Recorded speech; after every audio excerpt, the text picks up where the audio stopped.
Good day, I am Joelle Medidis and I am here to share you my speech video presentation, which is definitely entitled Give Me Liberty or Give Me That by Henry Patrick Jr., March 23, 1775. No man thinks more highly than I do of the patriotism, as well as abilities of the very worthy gentleman who just addressed the House. But a different men often see the same subject in different lights, and therefore I hope it will not be thought disrespectful to those gentlemen if, entertaining as I do opinions of a character very opposite to theirs, I shall speak forth my sentiments freely and without reserve. This is no time for ceremony. The question before the House is one of awful moment to this country. For my own part, I consider it as nothing less than a question of freedom or slavery. And in proportion to the magnitude of the subject ought to be the freedom of the debate.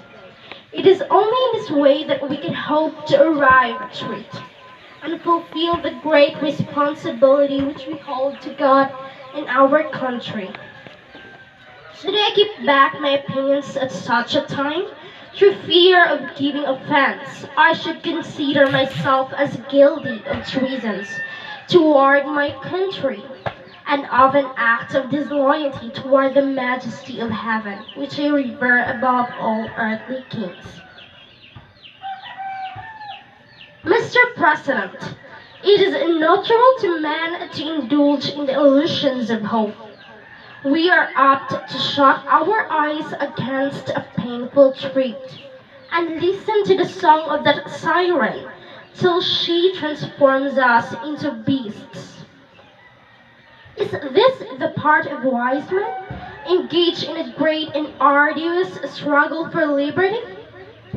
Are we disposed to be of the number of those two who, having eyes, see not, and having ears, hear not, the things which so nearly concern their temporal salvation? For my part, whatever anguish of spirit it may cost, I am willing to know the whole truth, to know the worst, and to provide for it. I have but one lamp by which my feet are guided, and that is the lamp of experience. I know of no way of judging of the future but by the past. And judging by the past, I wish to know what there has been in the conduct of the British ministry for the last 10 years, to justify the hopes with which gentlemen have been pleased to solace themselves in the House. Is it that insidious smile which your petition has been lately perceived? Thrust it not, sir. It will prove a snare to your feet. Suffer not yourselves to be betrayed with a kiss. Ask yourselves how this gracious reception of our petition comforts with its warlike preparation, which covers our waters and darken our lands. Are fleets and armies necessary to a work of love and reconciliation? Have you shown are the implements of war and subjugation? The last arguments to which kings resort.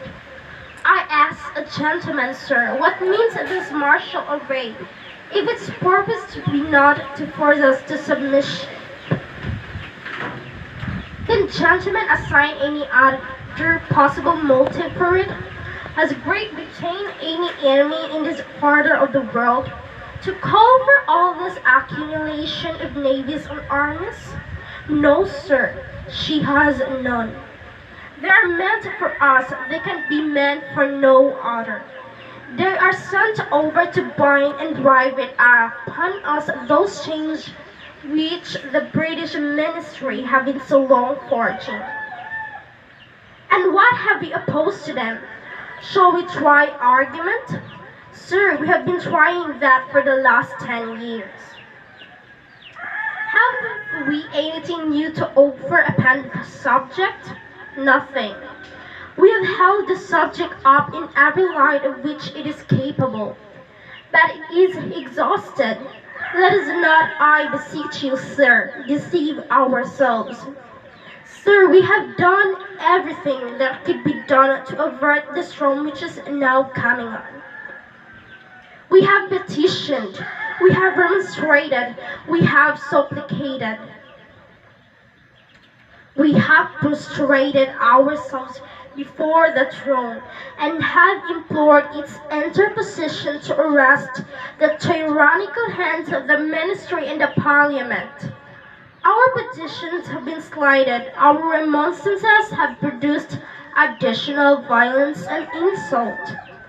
Our supplications have been disregarded, and we have been spurned with contempt from the foot of the throne.